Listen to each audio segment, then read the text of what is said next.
Boa noite, pessoal. Eu sou o Zusa, sou um dos Podre de Pobre. Hoje nós estamos começando aqui mais uma etapa nossa de trabalho, que é a gravação de vídeos. E eu vou tentar falar um pouquinho sobre o resultado das empresas que forem saindo. Para o primeiro vídeo do nosso canal, eu vou falar sobre o resultado da Minerva, que saiu hoje. Vão ser vídeos rápidos em que eu falo da empresa e espero que vocês gostem.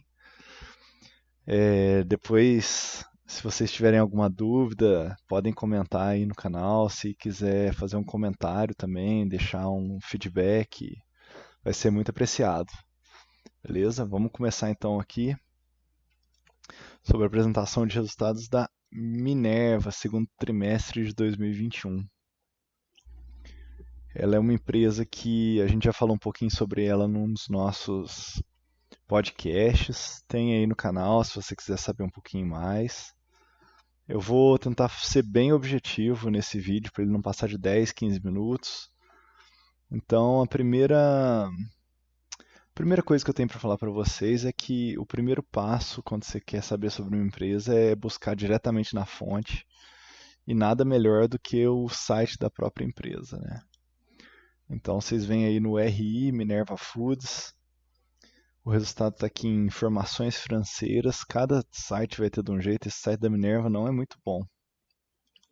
Vamos lá, vamos falar sobre os resultados do segundo trimestre de 2021.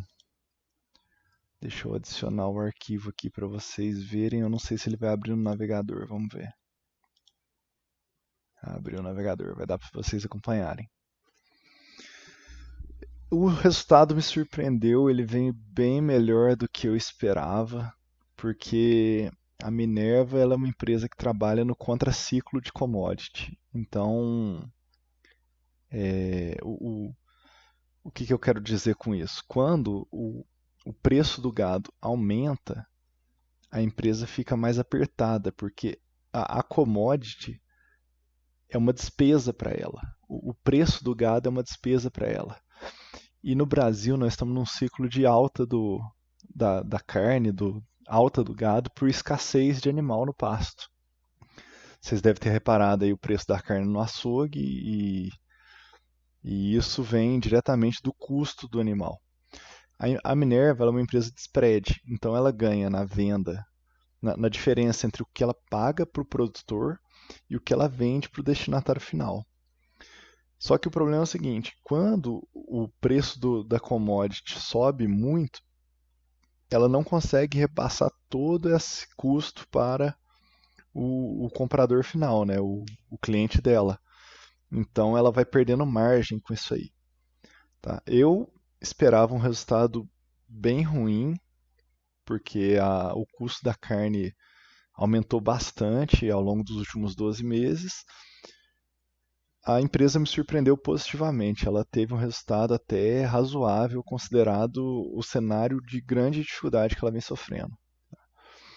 Então vamos aí para os destaques da empresa. Ela conseguiu ter lucro líquido nesse trimestre. O lucro líquido é uma medição que nem sempre vai vir positiva para a Minerva, porque nós podemos falar disso com mais calma mais para frente, mas ela tem muita distorção contábil que vem de câmbio, né? Apesar dela fazer o hedge cambial, sempre que o dólar sobe, ela tem muita dívida em dólar. Isso causa um resultado financeiro negativo, porque a dívida dela sofre marcação no mercado, e esse aumento da dívida impacta o lucro líquido. E o oposto é verdadeiro. Sempre que o dólar cai, o lucro líquido dela aumenta, porque a dívida dela diminui. Apesar disso, não ter efeito caixa. Então, para a Minerva, eu acho interessante a gente acompanhar pelo fluxo de caixa. Então ela fala aqui que o fluxo de caixa foi positivo pelo 14º trimestre consecutivo. Eles vêm com essa marcação aí desde 2018, que foi quando a empresa iniciou um processo de hedge maior, com a redução das taxas de juros no Brasil e com a redução gradual da dívida dela. Então a empresa está trazendo a dívida agora para patamares bem mais confortáveis.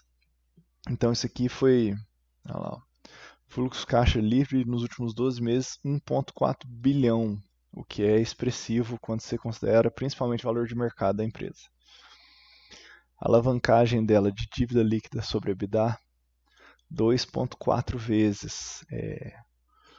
Hoje em dia, as empresas têm trabalhado aí com abaixo de 3, entendendo que abaixo de 3 é confortável, algumas trabalham um pouquinho acima disso, algumas trabalham bem abaixo disso, mas a Minerva já falou que ela pretende manter essa relação aí próxima de 2, e sempre que ela tiver abaixo de 2,5 no período de um ano, ela vai pagar 50% do lucro líquido em dividendos. Então, ela está dentro do target dela, ela falou que pagou 380 milhões no trimestre, que ainda assim ela conseguiu manter o mesmo patamar que ela tinha no trimestre anterior. Então, essa relação dela está, nesse momento, completamente equilibrada.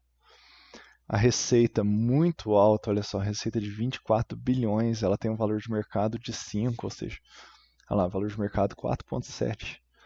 A empresa receita muito mais do que ela vale, né? É porque, na verdade, ela consegue transformar muito pouco dessa receita em fluxo de caixa, né? O custo dela é muito alto, a margem dela é muito pequena, vocês vão ver aí. Ela tem um market share de 20% da carne bovina da América do Sul. Ela vem ganhando market share quando eu comecei a estudar ela alguns meses, trimestres atrás. Ela tinha 18% de market share, então você vê que a empresa está ganhando espaço dentro do mercado da América Latina, sendo que a América Latina é o mercado com maior competitividade global, tá? Porque aqui a gente tem pasto em abundância, tem água em abundância, o clima é favorável, então o gado aqui ele pode ser criado extensivamente, você não precisa confinar ele, não precisa dar muita ração para o gado e isso faz com que a carne seja mais barata, isso dá competitividade para a carne da América do Sul. Tá? Metade das operações da Minerva são no Brasil e metade está na Athena Foods, que é a empresa subsidiária da Minerva que atua na América Latina, nos demais países da América Latina. Alguns desses países, o ciclo do gado está positivo, isso significa que tem bastante gado e ele está barato. Aqui no Brasil, o ciclo está negativo, isso significa que tem pouco gado e ele está muito caro. Então, o que ela vem fazendo ultimamente? Ela está aumentando o abate nos outros países da América Latina e está reduzindo o abate no Brasil, justamente para ver se ela consegue compensar aí esse custo maior que está vindo do Brasil e atender aos clientes dela de exportação. Então você tem um aumento no EBITDA aqui, ó, de 550 milhões, mais 12% comparado do ano passado. Margem EBITDA de 8,7, ela é uma margem EBITDA muito apertada. Vamos ver o que mais podemos falar aqui. Essa parte de sustentabilidade aqui eu pulo, isso aqui nem vejo. Todas as empresas fazem e hoje em dia quem não fizer não sobrevive no mundo também. Então, blá blá blá da administração. Fala a mesma coisa que a gente já viu aqui nos destaques. Mas foi um resultado muito bom quando você pensa que a empresa está passando um momento de muita dificuldade. Ela veio com um resultado muito forte. Então aqui ó, nós temos o volume em milhões de reais que ela bateu aqui. Ó. Veja que ela bateu mais na Athena Foods do que na divisão Brasil, justamente porque ela está evitando abater no Brasil por causa desse aumento de custo aqui. Olha a variação dos últimos 12 meses no Brasil e a variação nos últimos 12 meses da Athena. Ó. Ela aumentou em 16% tanto que ela bateu na Athena e diminuiu em 13% tanto que ela bateu no Brasil. Tá? Ela está tentando aguardar a retomada desse ciclo positivo de gado para ela, para poder voltar ao abate no Brasil com mais intensidade. Mas vendeu muito aqui, o volume muito grande. Você vê que teve um grande aumento com relação ao trimestre anterior. Ano a ano foi um pequeno aumento, né? Mas ano passado já foi muito bom. Ela receitou bastante no trimestre. O EBITDA, quando você compara ano a ano, ela tem um EBITDA maior nesse ano, nos últimos 12 meses, do que nos últimos 12 meses do ano anterior. Eu gostei dessa característica. Ela comparou ano contra ano, trimestre contra trimestre e 12 meses contra 12 meses. Eu achei muito bom porque esse quadro dá uma visão completa da evolução da empresa, né? Os diretores já falaram que que os 2 primeiros trimestres desse ano seriam mais apertados e os últimos 2 trimestres serão mais tranquilos na visão deles. Isso aconteceu ano passado, tem um efeito sazonal aí. Como o resultado está vindo muito bom nesses 2 trimestres, eu estou com uma expectativa muito boa para os próximos 2. Então você vê aqui, ó, o resultado desse aumento de custo no preço da carne impactando diretamente a margem EBITDA da empresa. Olha só como que ela pegou 8,7 nesse ano. Ano passado foi 13,4. Ela, mesmo vendendo mais, ela conseguiu um resultado final menor. Tá vendo? Ela teve 590 no ano passado, 545 esse ano, de uma base muito maior, justamente por causa dessa pressão na margem dela. Tá? Não quer dizer que a empresa está ficando ruim, a gente tem que analisar o cenário como um todo. Aqui nós temos uma utilização da capacidade dos frigoríficos dela. O que aconteceu na crise da pandemia do coronavírus? A capacidade de utilização delas caiu muito porque o funcionário ali na linha de produção ele não pode ficar lado a lado, eles tiveram que dar espaçamento de 2 metros entre um funcionário e outro, ficou complicado o serviço. E com isso, a capacidade deles, que tem um limite de 80% para funcionar bem, caiu aqui para 60%, 68%, ou seja, uma utilização muito baixa da capacidade. Esse trimestre melhorou bastante com relação ao trimestre anterior, aqui subiu 7%, mas ele ainda tem 9% de margem para melhorar aqui. A Athena Foods teve um impacto um pouco menor do que a indústria no Brasil, mas vem mantendo aí 76, 77, 76, tá? Uma utilização bem maior do que no Brasil. Quando você olha no consolidado da empresa, você tem aqui 74%, que já é uma melhoria bem boa da capacidade instalada. Lembrando que 80% é o limite máximo. Quando ela usa mais próximo do limite máximo, ela ganha escalabilidade, né? Porque aquele mesmo frigorífico que ela já tem funcionando, ela consegue tirar mais coisa, mais proveito dele, né? Então, ela tem aí uns 6% para melhorar ainda, né? Vamos botar aí que são uns 9, 8%, usando a própria capacidade que ela já tem montada.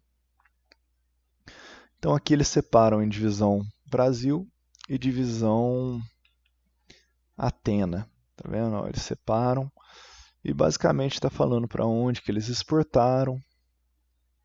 Eles vêm exportando muito para a Ásia. Veja que no comparado últimos 12 meses de 2020 e últimos 12 meses de 2021, a representatividade da Ásia ganhou muito espaço. Teve uma gripe suína africana lá na China que matou metade da população de porcos do país. E os países de lá começaram a tomar um gosto por carne bovina, importar carne bovina. Então está tendo um boom de venda para aquela região. China, Indonésia, vários países muito populosos são o principal destino da carne brasileira hoje em dia. Ela representa praticamente 60% da exportação da Minerva, que, por sua vez, tem 20% da América Latina. Então é bem representativo se você for ver o tanto que os asiáticos estão consumindo carne nossa aqui. Vamos ver o que mais. Aqui é o tanto que eles exportaram. Ó. 65% da receita veio de exportação, 35% do mercado interno. Eles estão segurando bem a venda no mercado interno, mas o que eles não conseguem exportar vende aqui, né? E vocês veem que por esse aumento de demanda, essa pressão de custo, está vindo para nós um aumento bem bem grande no custo da carne no açougue, né? A Athena Foods exportou muito mais do que o Brasil, olha só. Até porque o Brasil tem um mercado consumidor interno bem maior do que a dos outros países, né, da América Latina. E uns países que têm um mercado consumidor grande, como a Argentina, está passando por uma crise muito grande. Lá eles estão comendo mais carne processada, enlatada, né? Infelizmente, a dificuldade da população está afetando o consumo deles. O país do churrasco, né? Aqui, então, a Athena Foods exportou bastante. Você vê aqui que a Ásia perdeu representatividade da Athena, vendeu muito para Américas, deve ser consumo, venda interna. A Athena tem a característica que ela não colocou nesse trimestre aqui, não, mas ela vende muito para o Chile. Ela tem uma base lá no Chile. E o Chile não é um consumidor, mas o Chile é um grande exportador de carne, né? Então ela usa os portos do Chile ali que dão para o Pacífico e exporta a carne por ali. Então, aqui nós temos a receita bruta da empresa. Olha como que aumentou no trimestre de 2021 contra o segundo de 2020. Teve uma variação de 63%, é muito considerável. Infelizmente, ela não conseguiu converter esse aumento da receita em margem, né? Você vê que a gente já falou lá atrás que, apesar dessa receita maravilhosa aqui, as margens dela foram menores. Isso tudo por causa do aumento do preço médio da carne, quando você vai vendo aqui, ó. Deixa eu pegar, eu estou na divisão Latena aqui, vamos pegar na divisão Brasil. Olha o custo da carne aqui. Carne in natura, preço médio por quilo, 18,10 o quilo lá no segundo trimestre de 2020. Nós tivemos um aumento de 54%, agora o preço da carne é 27,90 o quilo da carne in natura. Então, você vê, apesar, ela teve um aumento aí de 50% no preço da carne. E foi isso que ela não conseguiu repassar totalmente para os clientes dela, né? Com razão, é muito difícil passar um aumento tão grande de uma vez só, né? Eles vão tendo que fazer aumentos graduais. Senão perde share, perde venda. As pessoas buscam outras carnes, outras opções. Essa divisão trading que eles têm aqui é pouco representativa no resultado. Geralmente é menos do que 5% do total. Aqui eles falam market share, ó, 20%, que nem eu falei quando eu comecei a estudar era próximo a 18%. Eles estão com um market share muito grande.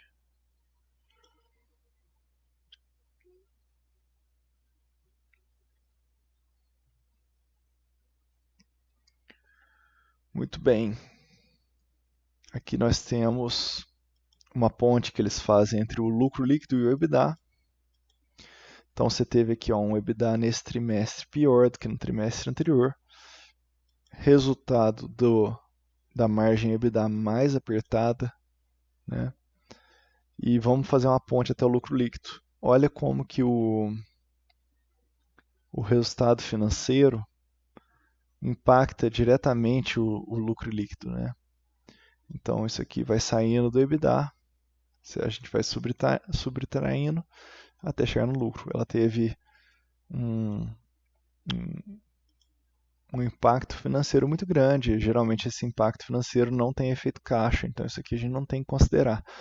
Por isso que eu falo que é muito melhor nessa empresa a gente olhar pelo fluxo de caixa do que pelo lucro líquido efetivamente. Tá? O caixa que ela consegue gerar das operações, pelo que eu já reparei, gira entre 60% e 90% do EBITDA. Então, sendo pessimista, a gente pode falar que 60% disso aqui vira caixa, em trimestres muito bons, 90% vira caixa, tá? Mas vamos jogar 60% sempre. Então, 550 aqui vezes 6 dá quanto? 550 vezes 6. Podemos falar aí que ela deve ter gerado uns 330 milhões de caixa nesse trimestre. Vamos ver se eu estou bem. Vamos conferir depois. Eu não olhei ainda, viu, gente? Estou olhando o resultado junto com vocês. Essa depreciação e amortização dela aqui geralmente tem efeito caixa, viu? Porque ela precisa de atualizar as plantas do açougue. Geralmente isso aqui é gasto que ela tem para manter as máquinas em dia mesmo. A depreciação e amortização, ela não tem efeito caixa quando ela vem de uma aquisição de um frigorífico novo e por aí vai. Você vai pegando o ágio e depreciando. Mas esse aqui eu imagino que tem efeito caixa. Tá? Então vamos lá, ela faz hedge do dólar, isso impacta por vezes negativamente, por vezes positivamente o lucro dela. Faz parte. Ela é uma empresa muito, ela tem um custo para fazer isso, mas ela se torna uma empresa muito mais segura, muito mais estável para passar grandes volatilidades fazendo esse hedge. Então ela teve lucro líquido no trimestre, uma margem líquida de 2,4%, muito apertada, muito apertada. Olha só, 1,9% no trimestre. Caramba. Então a margem líquida aqui, ó, quando você pega os 12 meses de 2020, né, do segundo 2020 para trás, uma margem líquida de quase 4%. Agora, nos últimos 12 meses de 2021, 2,4%, uma margem realmente muito apertada. Então nós temos um bolo muito maior, mas trazendo um resultado muito menor. Ela tá no limite aqui de, se houver uma pressão um pouquinho maior no custo da carne para ela, isso aqui já vira zero ou negativo. Então, esperamos que o ciclo de alta do gado no Brasil esteja chegando no fim. É uma coisa para ver com o RI da empresa. Vamos ver, eu tinha falado para vocês de um fluxo de caixa de uns 330 milhões. Aqui ela teve um resultado líquido de 116. Uns ajustezinhos.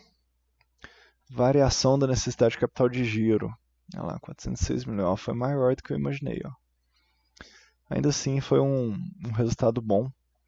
Quando você pega comparado com o que eu acho que eles erraram. Eles colocaram o primeiro trimestre de 2021 e 2020, mas eu acho que eles queriam escrever LTM 2T20, imagino. Olha aqui, ela teve um fluxo de caixa operacional nos últimos 12 meses de R$ 2.300. Expressivo. E essa informação aqui é mais interessante ainda. Aqui. Após investimentos, pagamento de juros e capital de giro, o que ela gerou de caixa? 1,4 bi nos últimos 12 meses. Então, é esse valor que realmente a gente pode considerar que o acionista está recebendo. A gente falou que a empresa tinha lá valor de mercado de 4,7. Se ele gerou 1,4, já perdi a página que eu estava, mas eu acho que a gente já está lá embaixo, né? Se ele gerou 1,4, significa que em 3 anos e pouco a empresa recupera o dinheiro.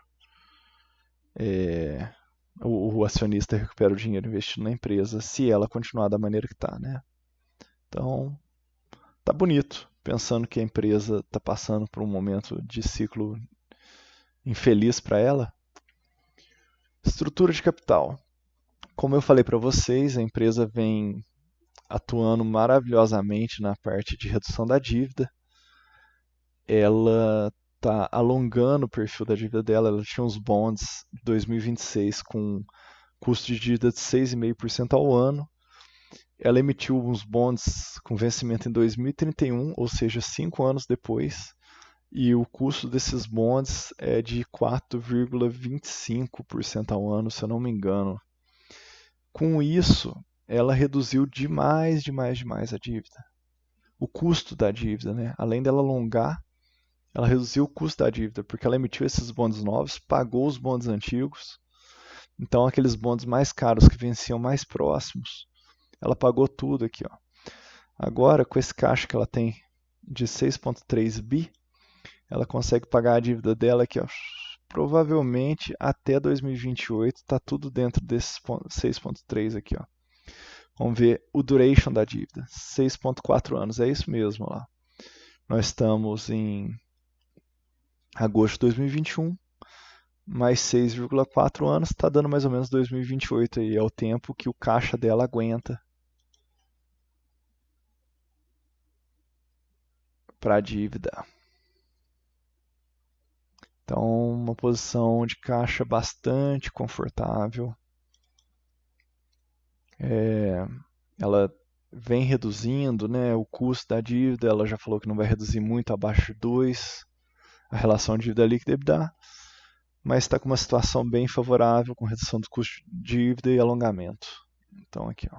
Aqui ela menciona inclusive, ó. No segundo trimestre concluiu a recompra antecipada de todas as notas de 2026, que possuía cupom de 6,5 e emitiu 2031 com cupom de 4,3, ou seja, só nessa aí ela economizou uma cacetada aí mensal. Faz a conta, dá 1,6% ao ano, não, 2,1% ao ano de redução da dívida. Você pensa aí, ela emitiu 1 bilhão em dólar, então juros de 2,1 em 1 bilhão, dá quanto? Dá 21 bilhões por ano de dólares que ela economizou. Cento e poucos milhões de reais se você botar o real, o dólar a 5 reais. Cento e poucos milhões de reais em um ano de redução de dívida. Que vai acabar convertendo para acionista. Então, você vê, olha que beleza a gestão de capital dela. Investimento, a empresa vem investindo pouco. Ela investiu 70 milhões, sendo 40 destinado à manutenção aqui, ó, tá vendo? Só 30 que é a expansão. O resto tudo é manutenção, então esse capex dela é um capex necessário para ela continuar funcionando. Ela vem investindo também um pouquinho em tecnologia, ela colocou dinheiro numa empresa americana chamada Clara Foods, que faz proteína não animal, com clara de ovo, vem tentando desenvolver outras formas de proteína. Ela comprou uma parte de uma empresa chamada Shopee também aqui no Brasil, e ela que vai ser a fornecedora de carne para essa Shopee. São algumas iniciativas de venture capital da empresa, é interessante. Por enquanto é algo pequeno, mas que eventualmente pode se tornar alguma coisa grande. Vamos ver se tem mais alguma coisa aqui. Aqui está falando de ESG, vamos pular. Baixo carbono. É isso, gente. Eu acho que aqui nós passamos bem. Amanhã vou ouvir o webcast deles. Vamos ver o que vai ser falado. Acho que vai ser interessante. Aqui é o... Em 2017 eles emitiram os bônus de subscrição. E ainda tem alguns bônus para serem exercidos. Olha lá, quem tem os bônus vai pagar 5,39 para ter uma ação da empresa, vai comprar com bastante desconto.